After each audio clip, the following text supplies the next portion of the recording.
নমস্কাৰ অসমবাসী ৰাইজ, মোৰ নাম হৈছে ভাৱনা শৰ্মা। সেইদিনা মোৰ লগতনো আচলতে কি হৈছিলে মই নিজে কথাখিনি ক'বলৈ বিচাৰিছোঁ। 24 এপ্ৰিলৰ দিনা মই নিজে ঘৰৰ পৰা ওলাই গৈছিলোঁ। মোক কোনেও লৈ যোৱা নাছিল, মোক কোনেও জোৰ কৰা নাছিলে আৰু এইটোত কোনো তৃতীয় ব্যক্তি জড়িত নাছিল। লগতে মই স্পষ্টকৈ ক'ব বিচাৰিছোঁ যে এই ঘটনাটোত কোনো উবাৰ বা ৰেপিড' ড্ৰাইভাৰৰ কোনো ধৰণে জড়িত নাছিলে। মোৰ ঘৰৰ পৰা মই জালুকবাৰীলৈ গৈছিলোঁ, তাৰ পিছত পল্টন বজাৰলৈ পৰা শ্বিলং গ'লোঁ। আৰু এটা গুৰুত্বপূৰ্ণ কথা মই স্পষ্ট কৰিব বিচাৰিছোঁ, মই মোৰ মাক যি মেছেজ পঠাইছিলোঁ যে মই বিপদত আছোঁ আৰু মোক ক'ৰবাত লৈ গৈছে, সেইটো সঁচা নাছিল। মই সেই সময়ত বহুত মানসিক চাপত আছিলোঁ আৰু মই মোৰ মা দেউতাক মোৰ মানসিক অৱস্থাটোৰ বিষয়ে অনুভৱ কৰাব খোজা নাছিলোঁ। মই যেতিয়া শ্বিলং পালোঁ, মই নিজে এখন হোটেলত চেক ইন কৰিছিলোঁ। CCTV ফুটেজত এইটো স্পষ্ট আছে যে মই তাত অকলে সোমাইছিলোঁ আৰু মই গোটেই ৰাতি তাতে অকলে আছিলোঁ। সেই সময়ত মই মানসিকভাৱে ঠিক নাছিলোঁ। মই বহুত চিন্তাত আছিলোঁ, বিভ্ৰান্ত হৈছিলোঁ আৰু মোৰ মনটো একেবাৰে স্থিৰ নাছিল। এটা সময়ত মই মোৰ জীৱন শেষ কৰাৰ কথা ভাবিছিলোঁ, কিন্তু পাছত মই বুজিলোঁ যে মই এইটো কৰিব নোৱাৰোঁ আৰু মই ঘূৰি আহিবলৈ সিদ্ধান্ত ল'লোঁ।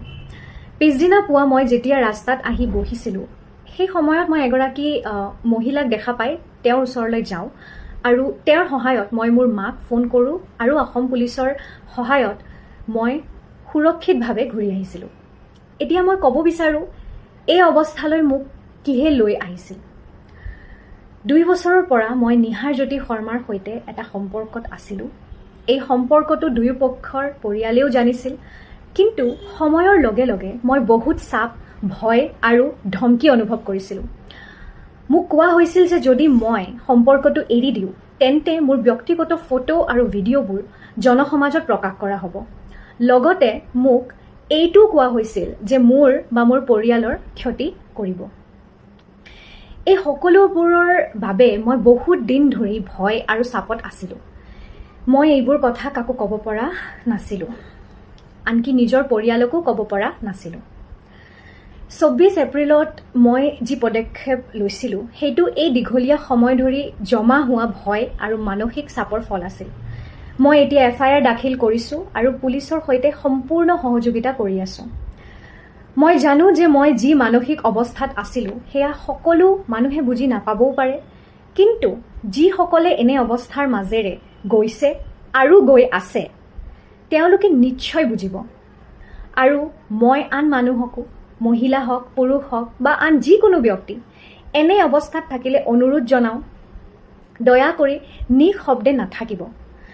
নিজৰ কথা কওক, কোনো বিশ্বাসযোগ্য মানুহ বা পুলিচৰ লগত কথা পাতক, তেওঁলোকে আপোনালোকক নিশ্চয় সহায় কৰিব। মই সকলোকে অনুৰোধ কৰোঁ, অনুমানৰ ওপৰত কথা নক'ব। এইটো মোৰ আৰু মোৰ পৰিয়ালৰ বাবে ইতিমধ্যে বহুত কঠিন সময়। এতিয়া মই মোৰ সুস্থতা আৰু আগলৈ আগবাঢ়ি যোৱাৰ ওপৰত গুৰুত্ব দিছোঁ। শেষত মই সকলোকে আমাৰ পৰিয়ালৰ বিপদৰ সময়ত মোক আৰু মোৰ পৰিয়ালক সহযোগ কৰাৰ বাবে অশেষ ধন্যবাদ জনালোঁ আৰু তাৰে লগতে মই অসম পুলিচৰ যিবোৰ পুলিচ অফিচাৰ্ছ মোক ইমান হেল্প কৰিছে, সহযোগিতা দিছে, যেন SP মেম মৈত্ৰী ডেকা, তাৰে লগতে DCP ছাৰ, আমাৰ Bolin Deori sir, ACP Dimpi Baruah ma'am, তাৰে লগতে মোৰ IO Hirakjyoti Pegu sir, Mrityunjoy sir, সকলোকে মই অশেষ ধন্যবাদ জনাইছোঁ।